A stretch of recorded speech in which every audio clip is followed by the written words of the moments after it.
द्राक्ष बागेला बोर्ड फवारायचा होता. मग काय मोर्चूत विरघळला, चुना विरघळला आणि लगेच मग औषधाची टाकी धुवून घेतली.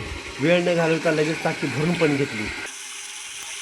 टाकी पाण्याने भरल्यानंतर विरघळलेला मोर्चूत टाकीत हळूहळू ओतून घेतला. सोबत थर्न्यूट्री आणलेली ती पण बादलीत छान विरघळून घेतली.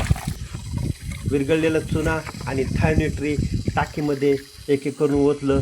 इतकी मेहनत घेऊन आपण एक परफेक्ट बोर्ड मिश्रण तयार केलं.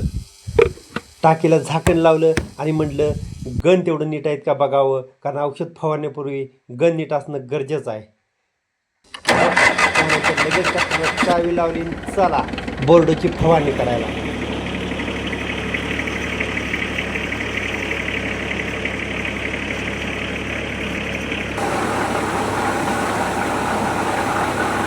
मित्रांनो, व्हिडिओ आवडल्यास लाईक, शेअर आणि चॅनलला सबस्क्राईब करायला विसरू नका. धन्यवाद.